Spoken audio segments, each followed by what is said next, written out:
എല്ലാം ഒരു രൂപ ഉണ്ടായിരിക്കും. ബാക്ക് ഭാഗം കംപ്ലീറ്റ് ചേഞ്ചിങ് ആയിരിക്കും. ഓക്കെ, അത് ഒരു രൂപയാണ്, ഇത് ഒരു രൂപയാണ്, മൊത്തം രൂപ. നമ്മൾ പണ്ട് ഉപയോഗിച്ച കറൻസികളുണ്ടല്ലോ, കോയിൻസുകൾ, അതാണ് ഈ കാണുന്നത്. പണ്ടത്തെ ഇതൊക്കെ ഭയങ്കര ഫേമസ് ആയ ഒരു 25ആണ്, ഓർമ്മയില്ലത്? ഇതുപോലുള്ള 10 പൈസ ഉണ്ടല്ലോ, 10 പൈസ, 3 പൈസ അല്ലേ? ഇനി കുറച്ച് കൂടുതൽ പഴക്കമുള്ള 5 പൈസ എല്ലാം ഉണ്ടല്ലോ, ഒക്കെ ഉണ്ടോ? എല്ലാം ഉണ്ട്, എല്ലാം ഉണ്ട്. ഇത് ഇന്ത്യ മാത്രമാണ് കേട്ടത്. ബാക്കിയൊക്കെ പിന്നെ ഇതിനകത്തുണ്ട്, പിന്നെ ഇതിനകത്തുണ്ട്. ഇത് കുറച്ച് ഓൾഡ് അപ്പുറത്തുണ്ട്.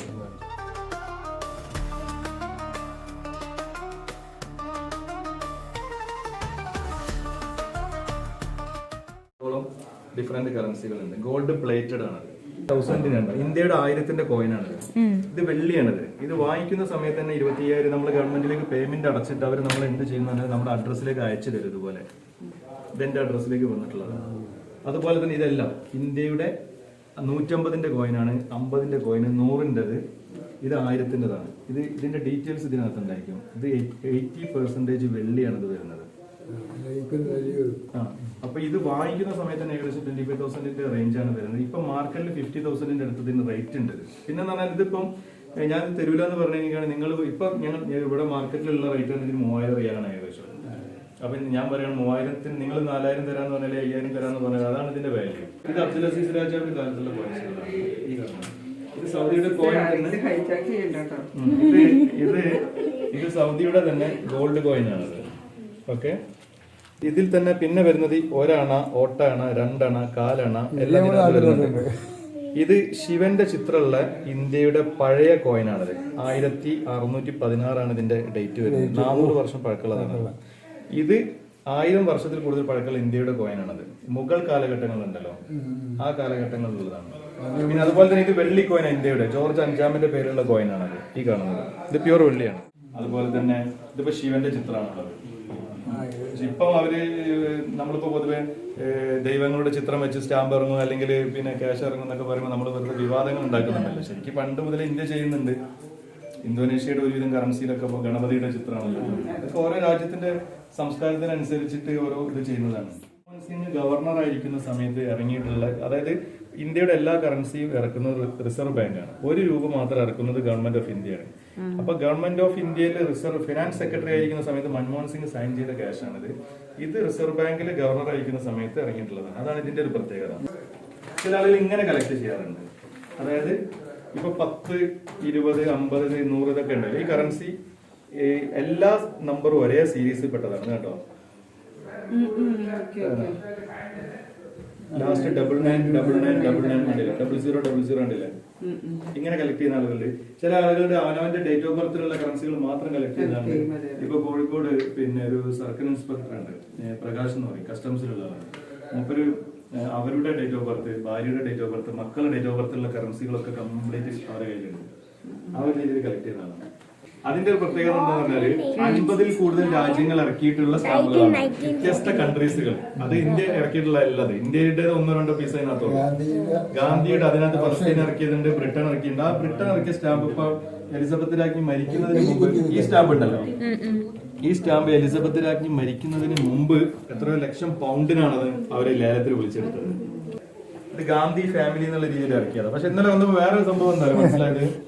പല ആളുകളുടെ വിചാരം മഹാത്മാഗാന്ധിയുടെ മകളാണ് ഇന്ദിരാഗാന്ധി എന്നുള്ളത്. ഇന്നലെ വന്നിട്ടുള്ള ഒരുവിധ അറബിക് ആളുകളൊക്കെ ചോദിക്കുന്നത് അതാണ്, ഇവര് തമ്മിൽ ആക്ച്വലി എന്തെങ്കിലും കണക്ഷൻ ഉണ്ടോ എന്നുള്ളത്. ഇത് മൊത്തം ഫ്ലാഗ് സ്റ്റാമ്പാണ്. അതിന്റെ ബാക്കി ഇത് അതിനടിയിലുണ്ട്.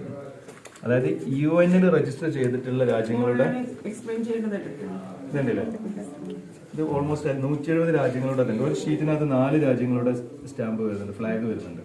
അങ്ങനെ 170 രാജ്യം, അതായത് UN രജിസ്റ്റർ ചെയ്തിട്ടുള്ള എല്ലാ രാജ്യങ്ങൾക്കും വേണ്ടിയിട്ട് അമേരിക്ക പ്രിന്റ് ചെയ്തതാണ്, US പ്രിന്റ് ചെയ്തതാണ്. മൈ സ്റ്റാമ്പ് എന്ന് പറഞ്ഞാല് ഇപ്പൊ ആദ്യം എന്ന് പറഞ്ഞാല് ഇപ്പൊ ഓസ്ട്രേലിയയിലൊക്കെ കല്യാണം കഴിഞ്ഞ് കഴിഞ്ഞിട്ടാണെങ്കിൽ ഭാര്യ ഭർത്താക്കന്മാരുടെ ഫോട്ടോ കൊടുത്തു കഴിഞ്ഞിട്ടാണെങ്കിൽ അത് സ്റ്റാമ്പായിട്ട് അടിച്ചു തരും. അപ്പൊ കല്യാണത്തിന് മുമ്പ് രജിസ്ട്രേഷൻ കഴിഞ്ഞതിന് ശേഷം അങ്ങനെ കൊടുത്തു കഴിഞ്ഞാൽ ഇപ്പൊ ആളുകൾ ഇൻവിറ്റേഷനൊക്കെ അയക്കുമല്ലോ. അപ്പൊ ഈ സ്റ്റാമ്പ് ഒട്ടിച്ചിട്ട് അയക്കുന്ന ഒരു സിസ്റ്റം ഓസ്ട്രേലിയയിലൊക്കെ ആദ്യം ഉണ്ടായിരുന്നു. അതുപോലെ തന്നെ സിംഗപ്പൂരിൽ സെന്റോസ എന്ന് പറയുന്ന ഐലൻഡ് ഉണ്ട്.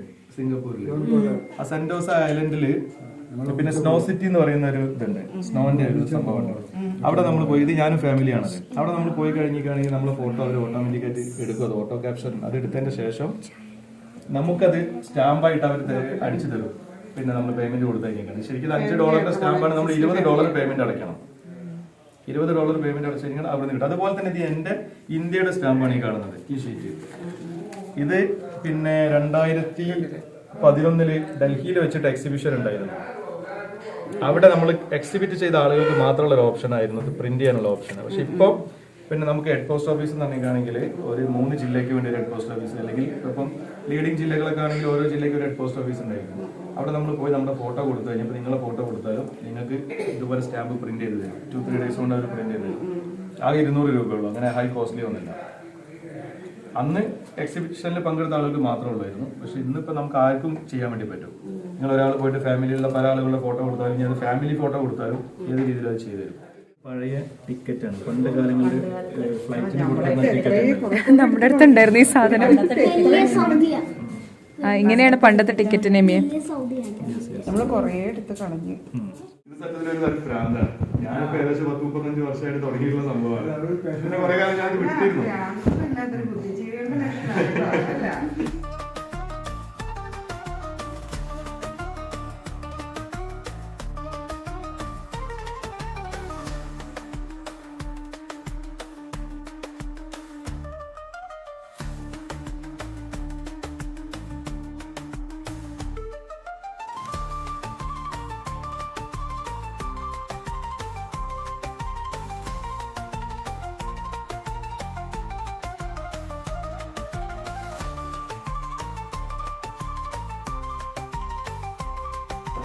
Now I will introduce our main manager, Mr. Abu Makki.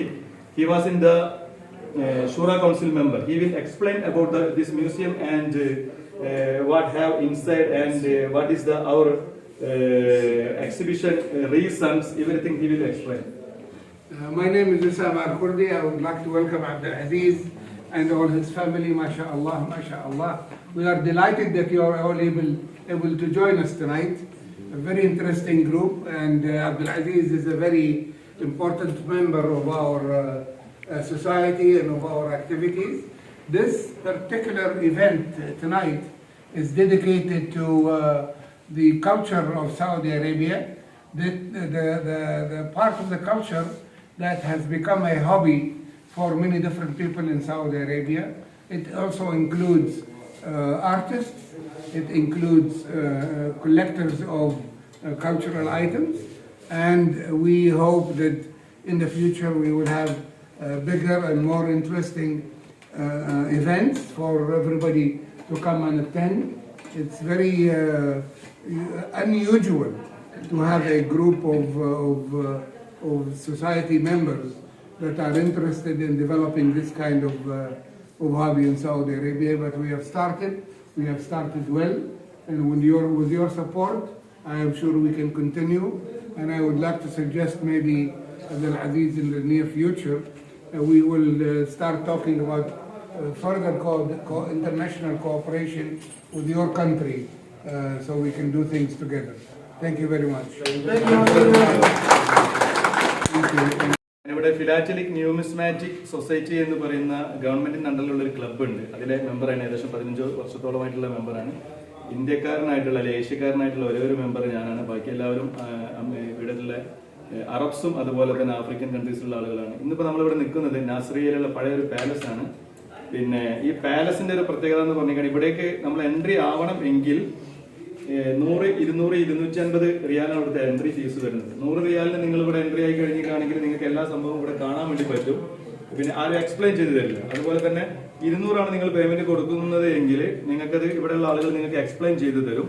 അതുപോലെ തന്നെ 250 ആണെങ്കിൽ ഇവിടെ അണ്ടർഗ്രൗണ്ടിലേക്ക് ഒരുപാട് പഴയകാല വെടിക്കോപ്പുകളും മറ്റുള്ള പഴയ പൗരാണിക ഒരുപാട് കാര്യങ്ങളുണ്ട്. ആ കാര്യങ്ങളൊക്കെ നിങ്ങൾക്ക് ഇവർ തന്നെ എക്സ്പ്ലെയിൻ ചെയ്ത് തരും, കൊണ്ടുവരുന്ന കാണിച്ചു തരും. അപ്പൊ നമ്മളിപ്പോൾ ഉള്ളത് പാലസ് മ്യൂസിയത്തിലാണുള്ളത്, നസറിയയിലുള്ള. ഇവിടെ ഇപ്പോൾ വന്നുള്ള ഇന്ത്യക്കാരായിട്ടുള്ള ഓൾമോസ്റ്റ് മലയാളികളായിട്ടുള്ള ആളുകളാണ് ഇപ്പൊ ഇവിടെ വന്നിട്ടുള്ളത്. ഇന്നിപ്പോ ഇവിടെ ഉള്ളതിൽ പിന്നെ ഇന്നലെ ആണെങ്കിൽ നിങ്ങൾക്ക് ഒന്നും കൂടെ കുറച്ചും കൂടെ കൂടുതൽ കാര്യങ്ങൾ കാണാൻ പറ്റുമായിരുന്നു. ഒരുപാട് പേര് പിന്നെ നെസറാൻ, അബഹ, അൽബഹ, ദമാം എന്നൊക്കെ വന്നുള്ള ആളുകൾ ഒരുപാട് പേര് തിരിച്ചു പോയി. ഇപ്പൊ 20-ാം തീയതിയാണ് തുടങ്ങിയിട്ടുള്ളത്. ഫൗണ്ടേഷൻ ദിനത്തിനോടനുബന്ധിച്ച് തുടങ്ങിയ ഒരു എക്സിബിഷൻ ആയിരുന്നു. ഇന്നിപ്പോ ഇവിടെ നിങ്ങൾക്ക് ഇപ്പോൾ കണ്ടതും അതുപോലെ തന്നെ ഇനിയിപ്പോൾ കാണാത്ത ആളുകൾക്ക് കാണാനുള്ള കുറച്ച് കാര്യങ്ങളെ പറ്റിയിട്ടൊന്ന് വിവരിക്കാം. മെയിൻ ആയിട്ട് ഇവിടെ വരുന്നത് പെയിന്റിംഗ് ആണ്. അതുപോലെ തന്നെ തോലിൽ തന്നെ വരച്ചിട്ടുള്ള പെയിന്റിങ്ങുകൾ വരുന്നുണ്ട്. പിന്നെ പഴയകാല അബ്ബാസിയ റാഷിദിയ കാലഘട്ടങ്ങളിലുള്ള കോയിൻസുകൾ ഇപ്പൊ കുറച്ച് ഇവിടെ ഉണ്ട്. ബാക്കി ഇന്നലെയൊക്കെയാണെങ്കിൽ ഒരുപാട് നമുക്ക് വെറൈറ്റി ആയിട്ടുള്ള കാര്യങ്ങൾ കാണാൻ പറ്റുമായിരുന്നു. അതുപോലെ തന്നെ സൗദി കോസ്റ്റ്യൂം ഡ്രസ്സിൽ ആയിരുന്നു ഇന്നലെ പല ആളുകളും ഇവിടെ ഉണ്ടായിരുന്നു. അതൊരു വെറൈറ്റി ആയിരുന്നു സംഭവം. പിന്നെ ഇന്ന് ഇപ്പൊ നമ്മൾ കണ്ടതിൽ തന്നെ എന്റെ കളക്ഷൻസിലുള്ള കുറച്ച് കാര്യങ്ങളാണ് ഇവിടെ കൂടുതലുള്ളത്. ബാക്കി എല്ലാവരും ഒരു ടേബിളിലാണ് സെറ്റ് ചെയ്തിട്ടുള്ളത്. എന്റെ കളക്ഷൻസ് മൊത്തത്തിൽ ഒരു റൂമിൽ തന്നെ ഞാൻ സെറ്റ് ചെയ്തിട്ടുണ്ട്. അതിനകത്ത് മെയിൻ ആയിട്ട് വരുന്നത് ഗാന്ധിജിയുടെ 50-ൽ കൂടുതൽ രാജ്യങ്ങളിൽ ഗാന്ധിജിയുടെ സ്റ്റാമ്പ് വെച്ചിട്ട് ഇറക്കിയിട്ടുള്ളതാണ്. പിന്നെ അതുപോലെ തന്നെ ഡയാനയുടെ സ്പെഷ്യൽ കളക്ഷൻ ആണുള്ളത്. അതുപോലെ തന്നെ എലിസബത്ത് രാജ്ഞിയുടെ സ്പെഷ്യൽ കളക്ഷൻ. പിന്നെ എന്റെ സ്റ്റാമ്പ് തന്നെ മൈ സ്റ്റാമ്പ് എന്ന് പറയും. അതുപോലെ തന്നെ അത് ഇന്ത്യയുടേതുണ്ട്, സിംഗപ്പൂരിൻ്റെതുണ്ട്. ഇന്നിപ്പോ നിങ്ങൾക്ക് ആർക്കെങ്കിലും നിങ്ങളുടെ ആരുടെ ഫോട്ടോ വെച്ചിട്ടോ അല്ലെങ്കിൽ ഫാമിലി ആയാലും സിംഗിൾ ആയിട്ടും നിങ്ങൾക്ക് സ്റ്റാമ്പ് പ്രിന്റ് ചെയ്യണമെങ്കിൽ നമ്മുടെ നാട്ടിലുള്ള ഹെഡ് പോസ്റ്റ് ഓഫീസിൽ പോയി ഫോട്ടോ കൊടുത്തു കഴിഞ്ഞാൽ ഒരു ഷീറ്റിന് 200 രൂപയാണ് വരുന്നത്. നിങ്ങൾക്ക് ആർക്കും അത് നിങ്ങളുടെ സ്വന്തം ഫോട്ടോ വെച്ച് സ്റ്റാമ്പ് ചെയ്യാൻ വേണ്ടി പറ്റും. കൂടാതെ അത് നിങ്ങൾക്ക് പോസ്റ്റൽ വഴി നമുക്ക് അയക്കണമെങ്കിൽ കത്തുകൾ, അതുപോലെ തന്നെ ഇൻലൻഡുകൾ, അല്ലെങ്കിൽ നമ്മൾ വിസിറ്റിംഗ് കാർഡുകളായിട്ടോ അല്ലെങ്കിൽ വേറെ ഏതെങ്കിലും രീതിയിലൊക്കെ നമുക്ക് എന്തെങ്കിലും ഇൻവിറ്റേഷൻ ഒക്കെ ആർക്കെങ്കിലും അയക്കണം എന്നുണ്ടെങ്കിലൊക്കെ അതിനൊക്കെ നമുക്ക് ഒഫീഷ്യലി യൂസ് ചെയ്യാൻ വേണ്ടി പറ്റിയ സ്റ്റാമ്പ്. നമ്മുടെ ഫോട്ടോ ആണെന്ന് വിചാരിച്ചിട്ട് ഉപയോഗിക്കാൻ പറ്റാത്ത ഒരു പ്രശ്നം വരുന്നില്ല. പിന്നെ നമുക്ക് അവിടെ വരുന്നതാണെങ്കിൽ പഴയ കറൻസികളാണുള്ളത്. പഴയ കറൻസി പറഞ്ഞിട്ടാണെങ്കിൽ സൗദി അറേബ്യയിലെ ആദ്യ കാലങ്ങളിൽ എഡിഷനിലുള്ള കറൻസികൾ ഇപ്പം മാർക്കറ്റ് വാല്യൂ എന്ന് പറയുന്നത് 40,000 മുതൽ 50,000 റിയാൽ വരെയൊക്കെയാണ് അതിന്റെ കോസ്റ്റ് ഉള്ളത്. പിന്നെ എന്റെ കളക്ഷൻസിൽ പ്രത്യേകമായിട്ടുള്ളത് 1000 വർഷത്തിൽ കൂടുതൽ പഴക്കമുള്ള കോയിൻ ഉണ്ട്. നിങ്ങൾ ഒരുവിധ ആളുകളൊക്കെ കണ്ടിട്ടുണ്ട്. പിന്നെ അതുപോലെ ഇന്ത്യയുടെ ജോർജ് 5-ാമന്റെ പേരിലുള്ള വെള്ളി കോയിന്, പഴയ കാലെണ്ണ, ഒരെണ്ണ, രണ്ടെണ്ണ, ഓട്ടമുക്കാൽ അങ്ങനെയുള്ള കോയിനുകളാണ് വരുന്നത്. പിന്നെ 50 രൂപ, 100 രൂപ, 150 രൂപ, 1000 രൂപ, 1000 രൂപയുടെ വെള്ളി കോയിൻ. അത് ഇപ്പൊ ഇന്ത്യ ഏകദേശം ഒരു 10 വർഷം 15 വർഷമായിട്ട് പ്രിന്റ് ചെയ്യാൻ വേണ്ടി തുടങ്ങിയതാണ്.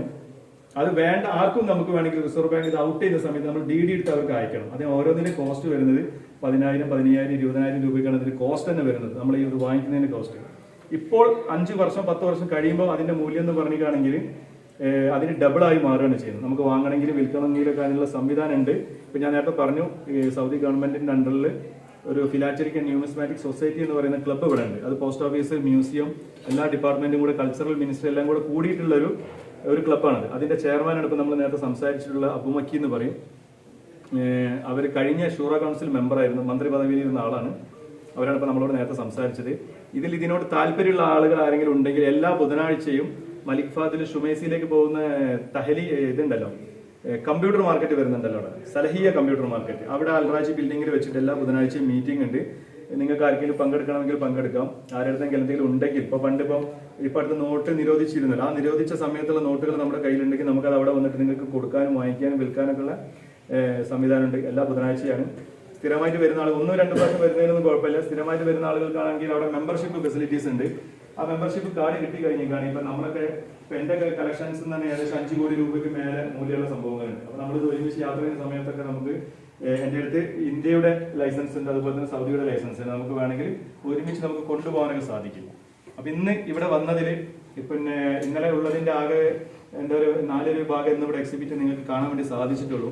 അപ്പൊ കണ്ടതിൽ പിന്നെ കുറച്ച് ആളുകൾക്ക് അഭിപ്രായം എന്ന് പറഞ്ഞു കഴിഞ്ഞിട്ടാണെന്നുണ്ടെങ്കിൽ, ആദ്യമായിട്ടാണ് ഇങ്ങനെയുള്ളൊരു സ്ഥലം കാണുന്നതും. പക്ഷെ ഒരുപാട് അപ്രീഷിയേഷൻ ചെയ്യണമെന്ന് തോന്നി. കാരണം അസീസ് കടലുണ്ടി എന്നൊരാളുടെ കയ്യിൽ ഇത്രത്തോളം കളക്ഷൻസ് ഉണ്ടെന്ന് മനസ്സിലാക്കി. അതിനെക്കുറിച്ച് ഒരുപാട് എക്സ്പ്ലനേഷൻ തന്നു. ഇത് എല്ലാവരും കളക്ട് ചെയ്യും, അത്രേ അറിയുള്ളൂ. ഇതല്ല, ഓർമ്മ വെച്ചിട്ട് ഓരോ കാലഘട്ടത്തിലെയും ഓർമ്മ വെച്ചിട്ട് ആ വർഷവും അതിൻ്റെ എക്സ്പ്ലനേഷനും അത് എന്തൊക്കെയാണ്, എങ്ങനെയൊക്കെയാണ്, അതിൻ്റെ വാല്യൂസ് എങ്ങനെയൊക്കെയാണ്, എല്ലാ കാര്യങ്ങളും എത്ര മനോഹരമായിട്ടാണ് എക്സ്പ്ലെയിൻ ചെയ്ത് തന്നത്. ഇതിപ്പോൾ ഞങ്ങൾ അവിടെ പോയിട്ട് ഓരോന്നും നോക്കിയിട്ട് എൻ്റെ കയ്യിൽ ഓരോന്ന് പിടിച്ച് കാണിച്ചു തന്നിട്ട് എക്സ്പ്ലെയിൻ ചെയ്തു. അതിനുശേഷം ഇവിടെ നിങ്ങളോട് എക്സ്പ്ലെയിൻ ചെയ്ത് അതിലും കുറവാണെന്നാണ് എനിക്ക് തോന്നുന്നത്. ഇത്രയും മെമ്മറി പവറും ഇത്രയും കഴിവും ഉള്ള ഒരു വ്യക്തിയാണ് അസീസ് കടലുണ്ടി എന്ന് ഞാനിപ്പോഴാണ് അറിയുന്നത്. എന്തായാലും നമിച്ചിരിക്കുന്നു. ഇത് എല്ലാവർക്കും പറ്റുന്ന കഴിവല്ല, പഠിച്ചിട്ട് എന്തെങ്കിലും ചെയ്യാം. പിന്നെ പല കാര്യങ്ങളും അങ്ങനെയൊക്കെ ചെയ്യാൻ പറ്റും. ഇത് അതല്ല, വർഷങ്ങളായിട്ടുള്ള ഇങ്ങനെയുള്ള ഒരു കാര്യത്തിൽ പാഷൻ